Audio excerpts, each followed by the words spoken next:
Hey everyone, Gerald Pauschmann here for The Point TV.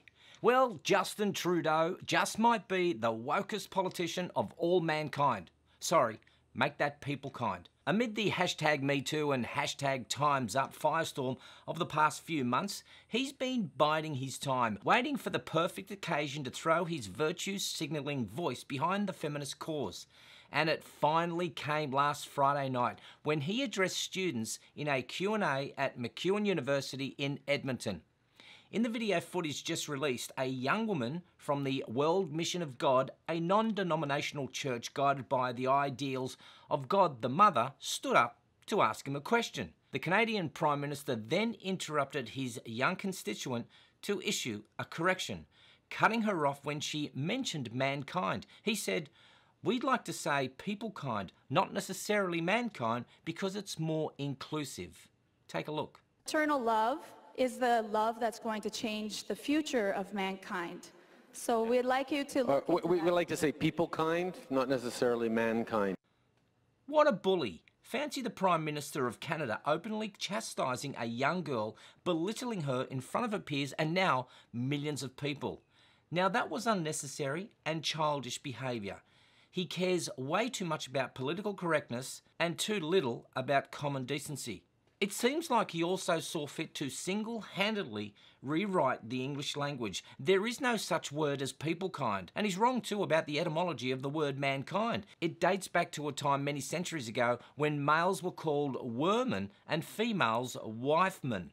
And man was a gender-neutral term meaning all human beings. So mankind was originally intended to signify humanity. Not that Trudeau will care about such trifling inaccuracies. As Piers Morgan said in a recent article, "How dare you kill off mankind, Mr. Trudeau, you spineless virtue-signalling excuse for a feminist." Unfortunately, we live in an age where political correctness has gone absolutely mad, and it's only going to get worse. No longer are we free to speak our mind in case we offend something or someone. You would no sooner ask your partner in the supermarket to pick up a certain brand of cheese for fear of being labelled a racist. And you would no sooner ask a female colleague who was going to the shop if she would get you a coffee for fear of being labelled a misogynist. Kids can't even sing the nursery rhyme "Bar Bar Black Sheep" anymore in schools because it offends someone.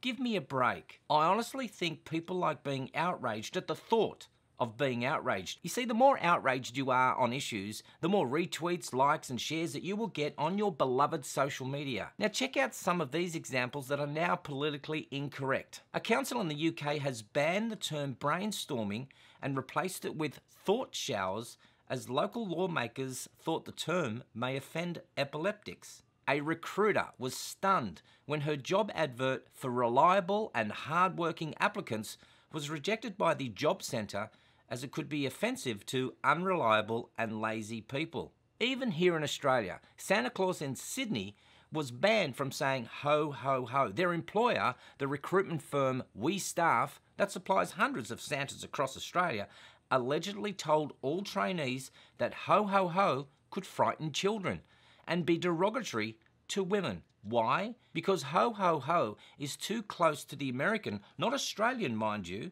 slang for prostitute. And some US and Australian schools and even supermarkets have holiday trees every Christmas rather than having Christmas trees. So what do you think? Do you think we're a nation going absolutely crazy with our political correctness stance? Or do you think there is actually a place for it? Let me know, email me, retweet me, make it offensive, because we know what will happen if you make it offensive. It'll be retweeted and shared thousands of times. You know what's coming, don't you? I think Pepe Le Pew is going to be labelled a rapist. Watch this space. If you haven't subscribed to this YouTube channel, it's because I'm white, isn't it? Mosey on over there, hit that subscribe button, and don't forget to hit the bell icon so I can keep you informed of all the things that you have been sending me. And if you have an article that you would like me to share with the world, just drop me a line at gerald@thepointtv.com.au and I'll make it happen for you. This has been Tuesday's tutorial. I'm Gerald Pauschmann for The Point TV. Thanks for watching. Ba ba black sheep, have you any wool? I think I'm in a lot of trouble. I live in Santa Barbara. I pity those people living in Blacktown. Hey love, can you get me some coon cheese?